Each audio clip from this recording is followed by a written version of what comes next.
Hi, this is Weird Al Yankovic. Hi, this is Bob Rivers. This is Alvin of the Chipmunks, wishing all of you a very Merry Christmas. Hey, I'm Cheech. And he's Cheech. Yes, and I'm John. Whatever that is. This is Barry Winslow from the Royal Guardsmen, wishing you all a very Merry Christmas from the Sounds of Christmas Podcast. Hi, I'm Ken Kessler, and welcome to the Sounds of Christmas podcast. If you're new to this podcast, I want to start by saying thanks for joining us. If you're not new, welcome back. Either way, I'm glad you're here. Now, to avoid any confusion, I want to start off by saying there won't be any music played here. This is a place for conversation. I'll talk about Christmas music and some related topics, sometimes by myself and sometimes with guests.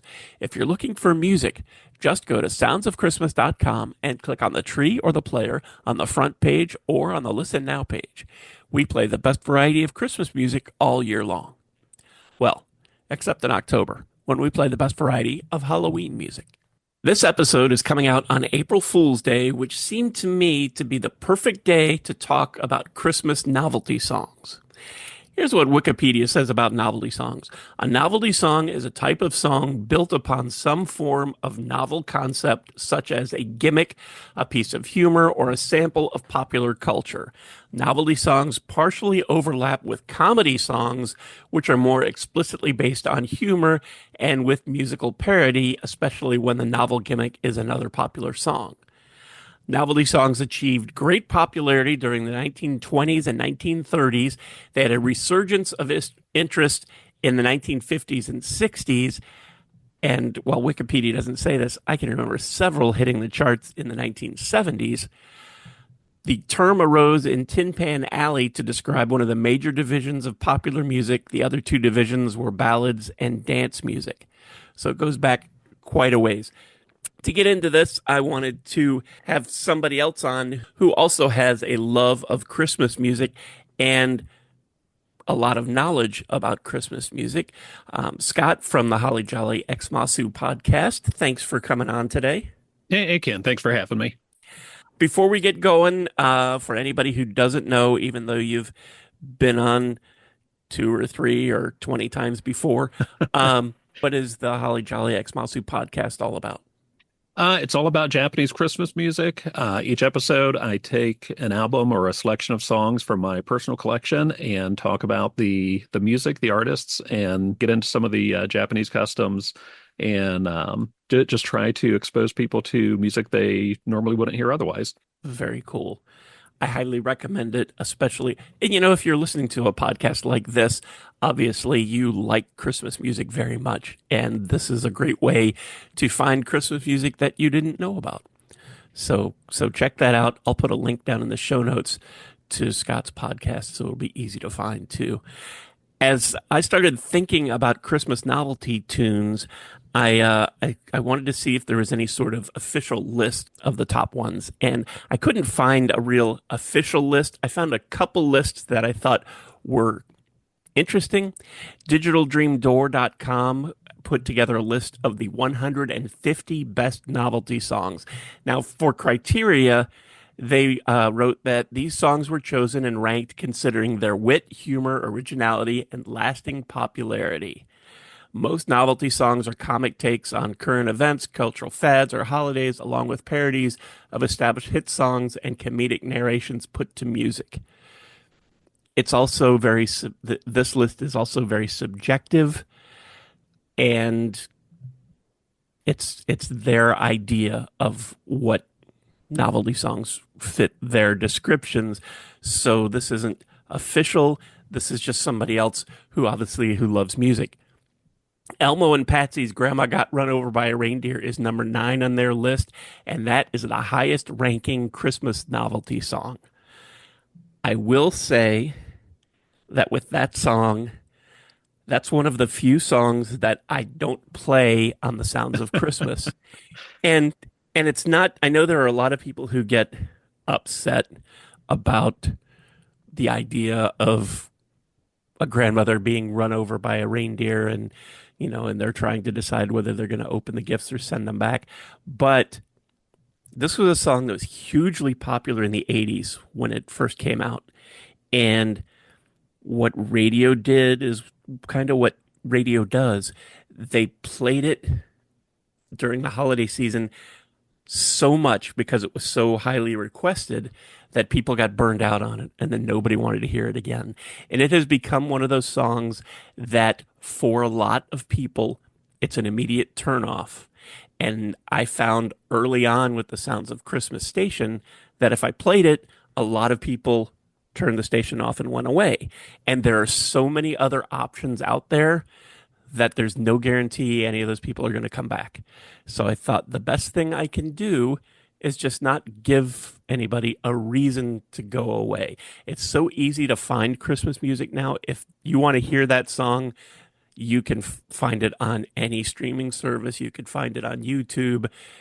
You could find it all over the place. You laughed, Scott, when I mentioned this song. Do you have any particular feelings about it? Me and my brother, we were like 7 and 9 years old when it came out. So it's on my list. It's, kind of a sentimental favorite for me just because I remember that Christmas back in '79, getting so excited every time they'd play it. And they didn't play it like they do, or like they ended up playing it. I mean, it was something that you'd hear it once or twice a day if you were lucky. So, I got burned out on it for a lot of years, but it's one of those that, I've argued with people online about it. It takes me back to, kind of it was a fun time. It was a more innocent time. So, I've got a soft spot for the song. I do too, despite what I have just said about how I won't play it. This was one of my dad's favorite Christmas songs. Mm-hmm. And he just loved it. And when I first got into radio in the late 80s, when it got to December, I would play it because I knew he was listening, and I would play that for my dad. And it still has that sentimental value to it for me. That said, it still is one of those songs that makes people go away. So I just decided not to do that. I do know that some traditional radio stations now have made it almost like it's a contest, inviting listeners to listen and be the right caller when they play Grandma Got Run Over by a Reindeer, and you win a t-shirt, whatever they're giving away. And that lets them talk about it, and that has people listening because they're going to win something, and then they could still play it once a week, if that, Well, and there's so many other worse songs out there. I mean, it's not the Christmas shoes. So that's true. Yes, that's true. If you're curious, Digital Dream Doors top 5 novelty songs, and these are not Christmas songs, just novelty. They're Coming to Take Me Away, haha, Napoleon the 14th, Monster Mash, Bobby Boris Pickett and the Crypt Kickers, Charlie Brown from the Coasters, The Purple People Eater from Sheb Woolley, and Alley Oop from the Hollywood Argyles. And the thing that struck me about their list is that these 5 songs are at least 60 years old. All of these. I know a lot of novelty songs have come out since then. I don't know how they decided to pick them. I'll just say that. So if you're not familiar with any of those except Monster Mash, I understand. Christmas novelty songs on their list include the Chipmunk song from the Chipmunks at number 16, The 12 Days of Christmas, Bob and Doug McKenzie at number 52, Santa Claus and His Old Lady from Cheech and Chong, number 71, The Singing Dogs doing Jingle Bells at number 78. And I'll say this about that one too. Another one of my dad's favorites. However, it's another song that sends people away. So I don't play it. Do you have any feeling about the Singing Dogs? Well, it's also on my list. Okay. I'm not judging. That's one that when I was a kid, I loved that song. I've got a Japanese 45 of it, and I will soon have an original Japanese 78 that comes with the original insert with, the story of the dogs, and somehow it has the lyrics. So, For anybody who doesn't know, This is Jingle Bells done with dog barks for all of the entire song. And it sounds like if you don't know, it sounds like a really cute idea.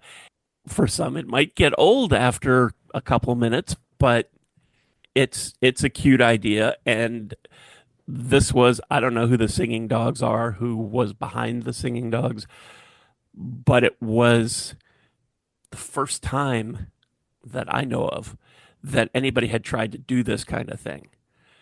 Since then, there have been cats and frogs and all just about anything you can think of that have done Christmas songs, but this one was the first. Anyway, Bobby Boris Pickett with Monsters Holiday, number 90. Bob Rivers, The 12 Pains of Christmas at number 106. Bob Rivers again with White Trash Christmas at 112. And Weird Al Yankovic, Christmas at Ground Zero at number 123. And again, I'll put a link to this list for anybody who's interested so you can see all 150 songs. For a different list, Charles Apple at the Spokesman Review compiled a list of the 20 highest ranking novelty songs in the history of the Billboard Hot 100 music chart. Top 5 of these, no Christmas songs in the top 5. Short Shorts by the Royal Teens, Witch Doctor by David Seville, Purple People Eater by Sheb Woolley, Splish Splash by Bobby Darin, Yakety Yak by the Coasters. Those are the top 5. Again, all 60, 65 years old, maybe more. The Christmas songs on this list, the Chipmunks with the Christmas song was number 6. And that's it from the top 20 novelty songs from Billboard. That's the only Christmas song on it. But we all have our opinions, and I invited Scott to come on. I also invited Gerry D from the Totally Rad Christmas podcast, and he wasn't able to make it, but he sent me his list. So we can go through his list and we can judge all we want. From his list, number 10 is Tommy Two-Tone with Santa Jenny 8675309. I'm not sure if that's actually the title. I think Jenny and the phone number might be in parentheses, but the original song was by Tommy Two-Tone, and he did this himself, parodying his own song and making it a Christmas song. I'm not sure exactly when it came out, but if you haven't heard the Christmas version and you know the other version, you kind of get the idea. That came from a compilation. I forget the name of it, but that was the that song was the one reason I got that. It's like a 2-disc set, if I remember right, and it's a good compilation. But Tommy Two-Tone was what was the main draw for me. I remember finding it on an album called That 80s Christmas Album.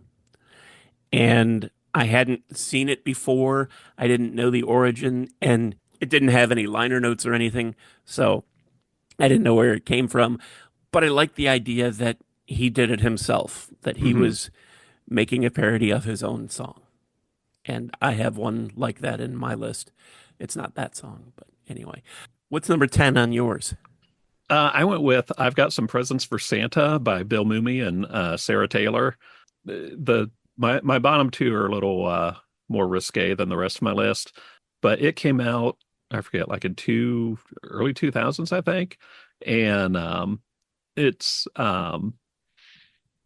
maybe not the most kid-friendly song, but it's a fun song. And the fact that it's got Bill Mumy, I was drawn to it when it first made a splash on the internet. So He was part of Barnes and Barnes too, wasn't he? yeah. For those who don't know, Bill Mumy was also Will Robinson on the original Lost in Space back in the 60s.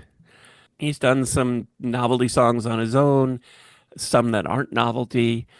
Barnes and Barnes did a bunch of different songs that Dr. Demento loved on his show. I remember Fish Heads, not a Christmas song, but anyway. And he still does this kind of thing from time to time. So that was pretty cool. My number 10 is Stephen Colbert, Another Christmas Song. Do you know that one? I know I've heard it. It's been a long time though. Okay. About, geez, it's probably been close to 20 years now. He put out a Christmas album. I think it was iTunes exclusive at the time. And this was when he was still doing his show on Comedy Central. But he made a Christmas album, had a lot of guest stars on it. Elvis Costello was on it. Jon Stewart came on and sang a Hanukkah song with him. But Another Christmas Song was his own thing, and it makes fun of artists that are trying to cash in by making a Christmas song, and that thinks it's a great idea, and that's why he's doing it. So I thought it was very funny and very, very clever, and it's also not based on something else, at least not as far as I know. So there's that. Back to Jerry's list, the Dallas Cowboys at number 9 with I Don't Want to Be Home for Christmas. We'll give him a pass since he's from Texas. Yeah, and I'm sure that's why it's on there. And it probably got plenty of airplay in certain parts of Texas, at least anyway. But it's just one of those things. If you have a team in your area, they may have done songs. The last few years, the Philadelphia Eagles have put out 3 Christmas albums. So, and they've had some guest stars, so they got some national appeal, but I bet they're big in Philly. So that's Jerry's number 9. What's yours? Mine is I Want to Rock You Hard This Christmas by the Dan Band. I had a chance to buy their album Ho on vinyl a few weeks ago, and I passed on it, unfortunately. But I don't know if they're still together. They were a comedic band, and the video is it Florence Henderson or Mrs. Partridge? One of the two of them.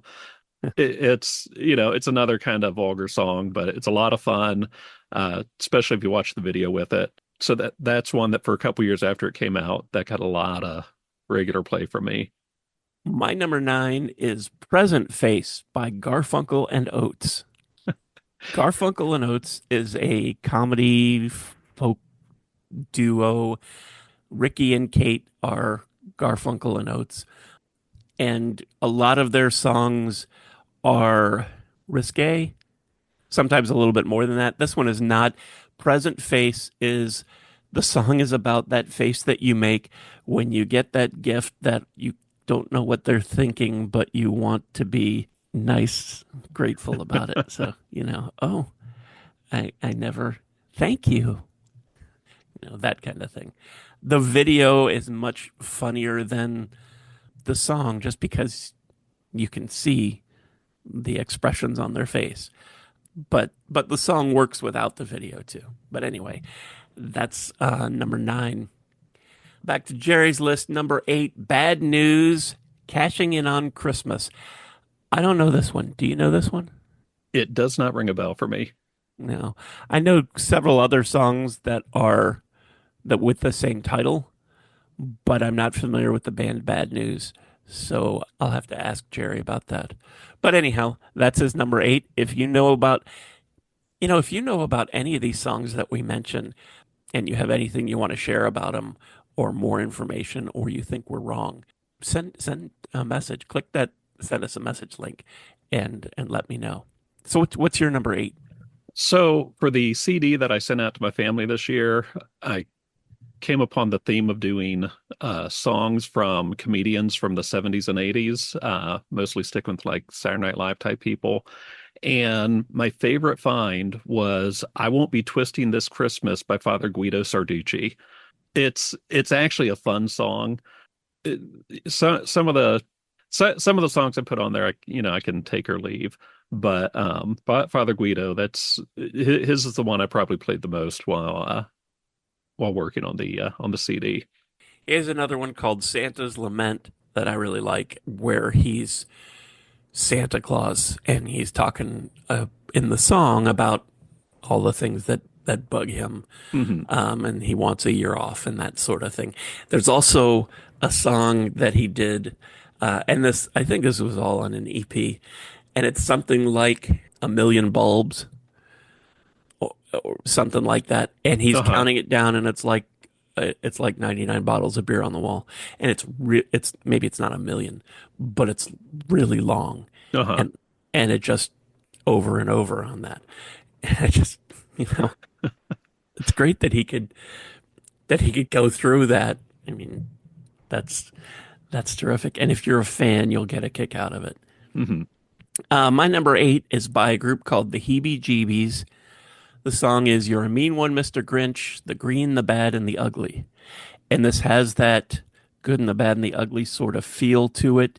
And it shifts from the regular song about the Grinch to more of a good and bad and ugly sort of thing.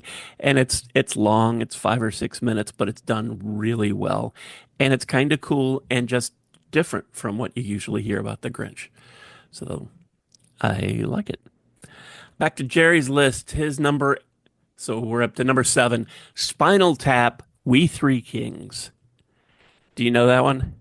I don't think I've heard their We Three Kings. It's about a minute long, and it's very Spinal Tap. They don't know the words, so they're mumbling and they're making stuff up through it, and it's really entertaining if you like Spinal Tap.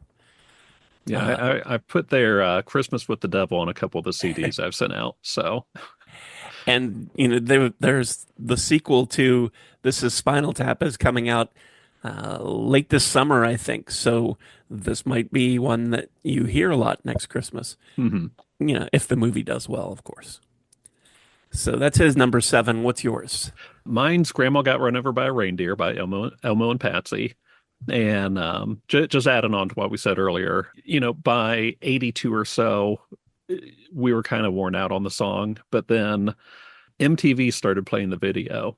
They didn't play it a lot, but that kind of, got us listening to it again for a year or two. So I hope this doesn't ruin the magic for anybody. But Elmo and Patsy split up around early 90s. And Elmo put out a lot of music on his own as Dr. Elmo. And one of the songs he did was kind of a sequel to this. And I can't remember the name of it off the top of my head, but it was about, please don't ask me to play that reindeer song again, and about how the request line keeps going and people keep calling for it. And that was what it was like when that song was in its heyday. But he has done, maybe even like a dozen Christmas albums since then, but just on his own, it hasn't caught lightning in the bottle like that original one. So, number 7 for me, Nancy White, It's So Chic to Be Pregnant at Christmas. Do you know that one? yeah. Okay. I get a kick out of this one a lot, and I know when I was part of a morning show on a radio station in Cincinnati, and I brought this in, and it became our most popular Christmas song for several years. It's not dirty or risque or anything. It's very clever and funny, and I found it on a Dr. Demento Christmas album. As far as I know, he's put together 2 collections, and if you like this kind of stuff, you should try and find those, because there are a lot of funny songs on there. They're not, some of them are PG-13, but I think you'll get a kick out of it. Yeah, that and Bob Rivers' 12 Pains of Christmas. Was he 12 Pains of Christmas? Yes. Okay. Those 2 songs, my mom wanted them on a CD, and this was way back when I think I'd done 1 CD at that point. And it took me forever because, this was either right before file sharing or when file sharing had just started. So those 2 songs, I think I spent most of a year trying to track them down for my mom. Yeah, I don't know anything about Nancy White. I had tried to look her up, and I don't remember finding anything significant. So I don't know if she does other things. I don't know if she's a comedian or if she's a serious singer or both. My apologies for not knowing more about her. But I think if you're interested, if you haven't heard the song on the Sounds of Christmas station before, or really anywhere else, you can find it streaming. Just look it up, Nancy White. It's so chic to be pregnant at Christmas. And if you're a woman and you've ever been pregnant, or if you're a man and you've known anybody who has been pregnant, I think you'll get a kick out of it. Number 6 on Jerry's list is the Singing Dogs Jingle Bells, which we talked about. I had the 45 when I was a kid. They did Oh Susanna on the flip side. Yeah. But we kind of talked about that. What's your number 6? Monster Christmas by Kenbo Kamina Rimon. I wanted to include at least one Japanese novelty song. This one came out in 1970. It was shortly after the Godzilla movie where he's got his, little son with him.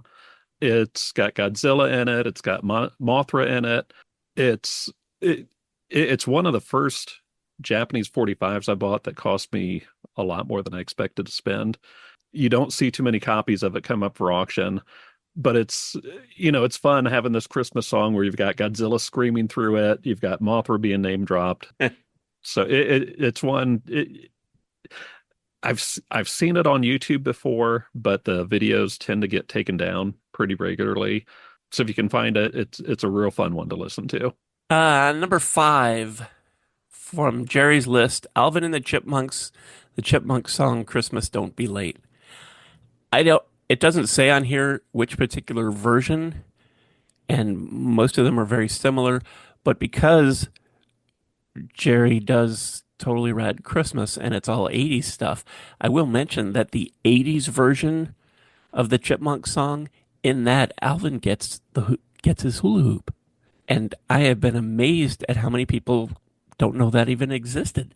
Mm-hmm. But in that song, near the end, Dave says, "Hey, Alvin, this came for you," and it's a hula hoop. And then he goes on to list all the other things he wants now that he's gotten that. But I love that he finally did get the hula hoop.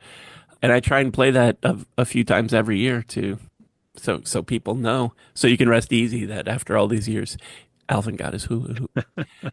What's number 5 for you? So for me, the 12 Days. Oh, I'm sorry, number 6. Number 6 or number 5? I think it's 5. You know what? I skipped doing number 6 on my list. I went right back to Jerry's list. Number 6 on my list is Randy Bachman, "Taking Care of Christmas." Randy Bachman is the Bachman in Bachman Turner Overdrive.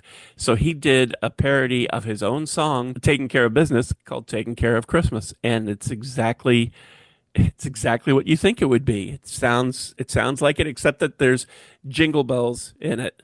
So it starts with the guitar and everything like the other one, except there's also the jingle bells. And the lyrics are completely Christmas stuff.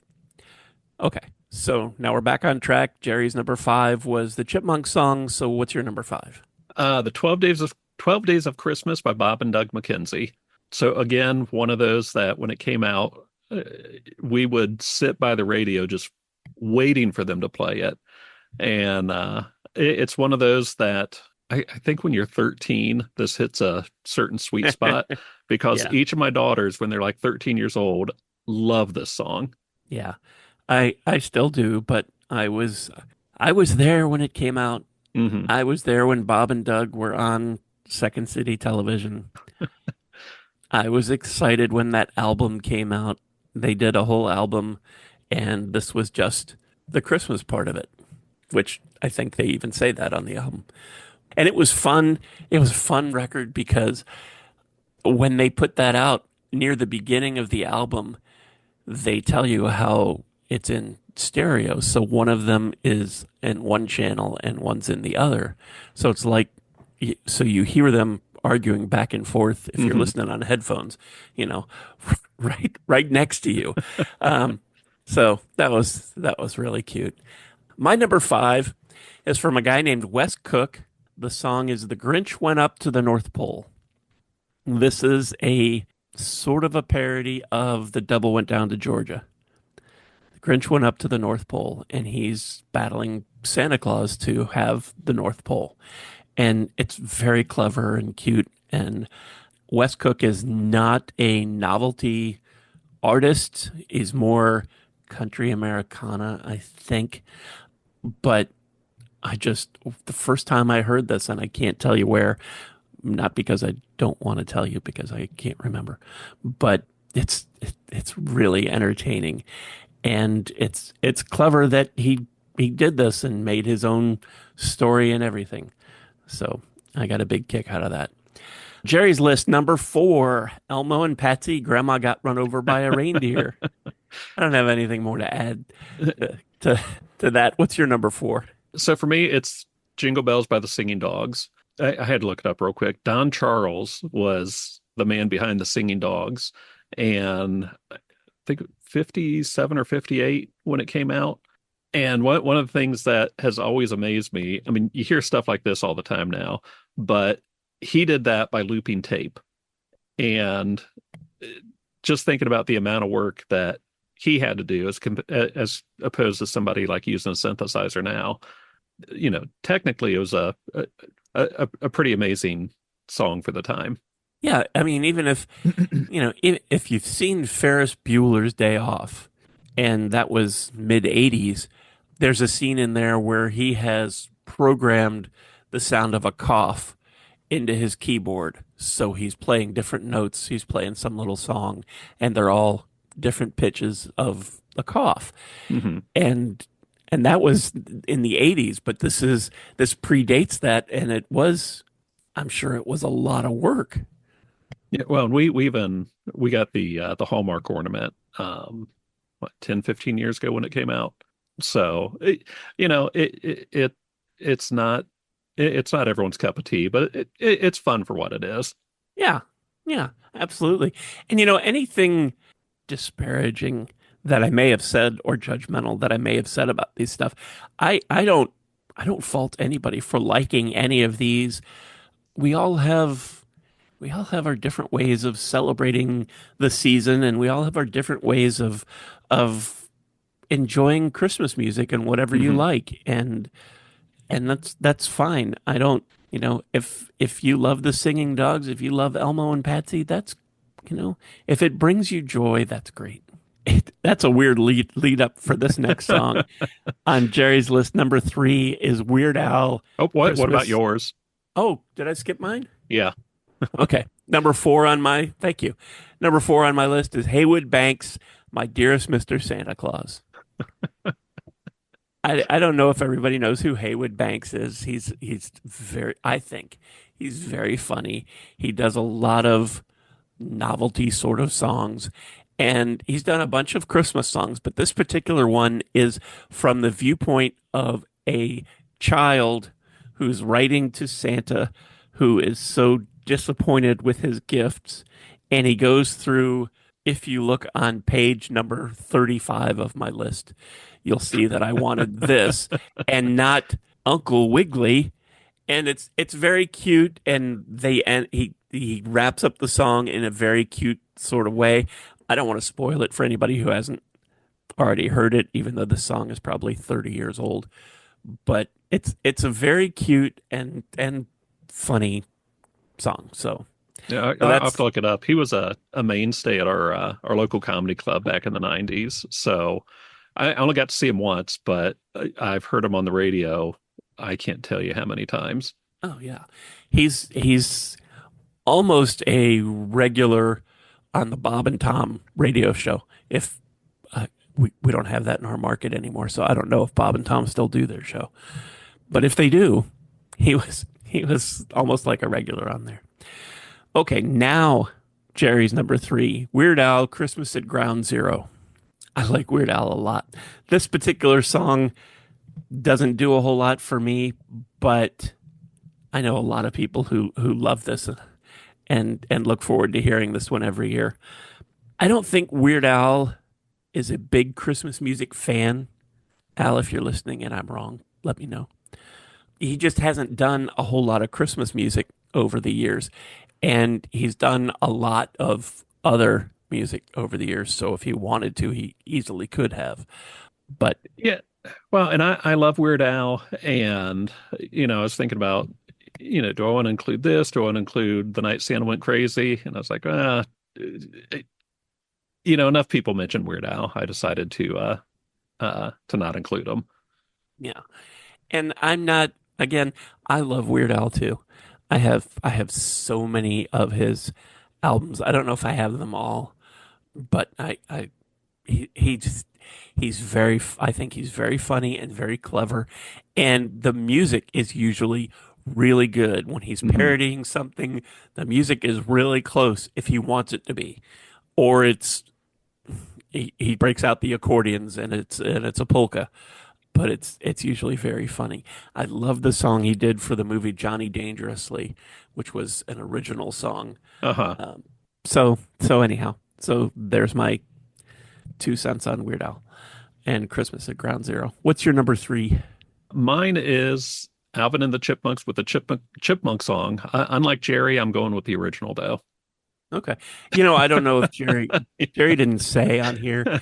I just decided it was the 80s version because he's all about the 80s. Uh-huh. But I don't know. My number 3 is almost a cheat. It's the American Comedy Network, and it's a song called Rap It. American Comedy Network used to provide very topical, funny song novelty stuff for radio morning shows. And they put out a couple albums, and I remember picking this up in the 90s, and this particular song was on it. Rap It is a Christmas version of Whip It by Devo. And it's Wrap That Gift. And and it's all of that, and it's just and I just think it's funny, and they do it really well, because sometimes you get one of those parodies and it's really forced for them to try and fit lyrics in and make it work, and it doesn't quite sound right. But these guys were on it, and this sounds really good, really close. So number 2 on Jerry's list, Bob and Doug McKenzie, The 12 Days of Christmas. Not a big surprise, because again, Jerry is an 80s kind of guy. So what's your number 2, Scott? So mine's pretty divisive. It's I Want a Hippopotamus for Christmas by Gayla Peavy. This is one of those songs. I know there's people out there who just despise it. I've always liked the song.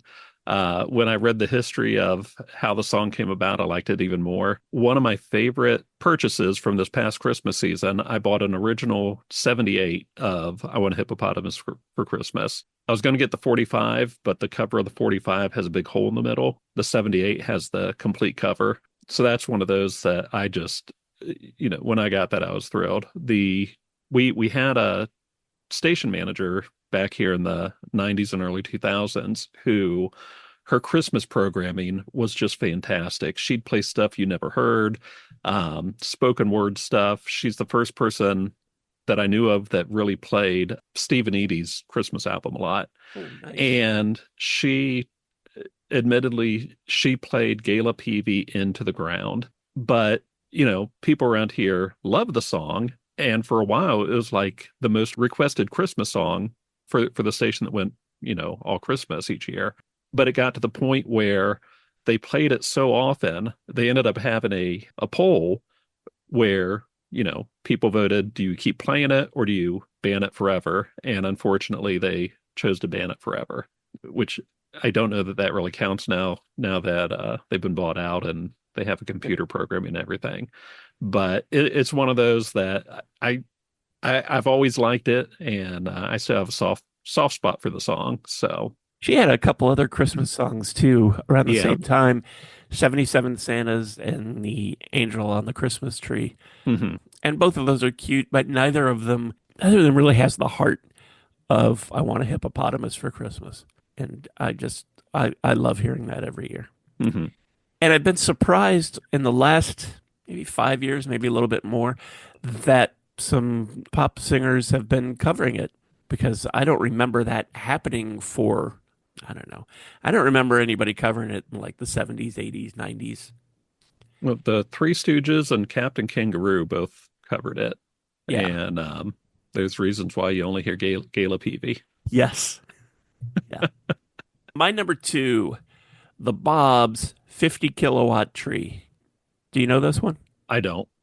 The Bobs are an a cappella group, and 50 Kilowatt Tree is all about this giant, all these decorations that the singer has in their front yard. And it's very clever and it's very funny, and it's not based on another song. Oh, and this might have come out the end of the 80s, early 90s.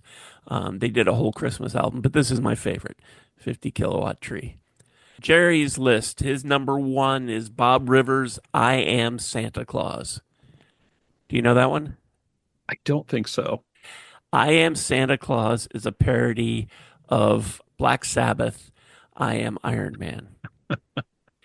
And it's done, Bob Rivers does the music really well. The lyrics are very clever, and it's a lot of fun.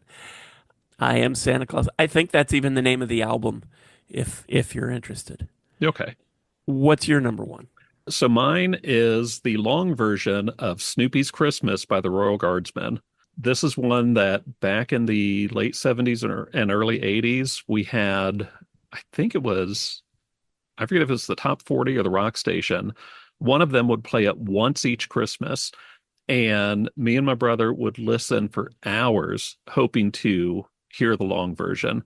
And if people aren't familiar with it, it has a whole lead-in story about the Red Baron and the war and everything, and then it leads into the song.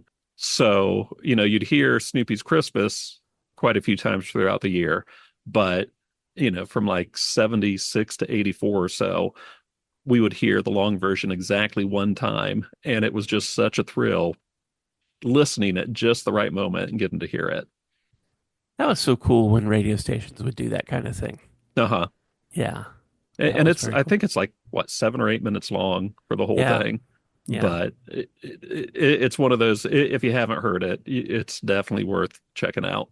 And on the flip side of the original single, they had what I think was an original Christmas song, My Kind of Christmas, I think was the name of it, which you may not even have heard back then.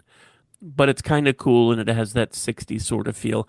It has nothing to do with Snoopy or the Red Baron, but it's a fun 60s pop Christmas song. My number one is a tie, both by Bob Rivers, Toy Sack and Decorations. Do you know either of those? I'm sure I've heard them, but I'd have to look back. Toy Sack is a parody of Love Shack. Okay. By the B-52s. And I was convinced when I heard it that he got the B-52s to play this song because the vocals are that good. Uh-huh. But it really sounds like all the voices that you hear from the B-52s. Decorations is similar to the 50 Kilowatt Tree. It's all about crazy over decorations, and it's done in the it's a parody of the Beach Boys' Good Vibrations. And again, the vocals are terrific. The music is terrific. That was one of the great things about the parodies that Bob Rivers did. These weren't just something that got thrown together. The lyrics were carefully worked out so that they matched the original song, and the music is spot on. Mm-hmm. It's terrific. I know I've been talking about Bob Rivers quite a bit lately since he passed away recently, but this song, which came out, I feel like I keep saying the 90s, but I'm pretty sure this came out in the 90s as well. But there was a video for it that that they just put together and released on Bob's YouTube channel for Decorations this past Christmas. So it's very cool. And so you can find it that way too, if you care. But anyway, those are our picks. Do you have anything left over?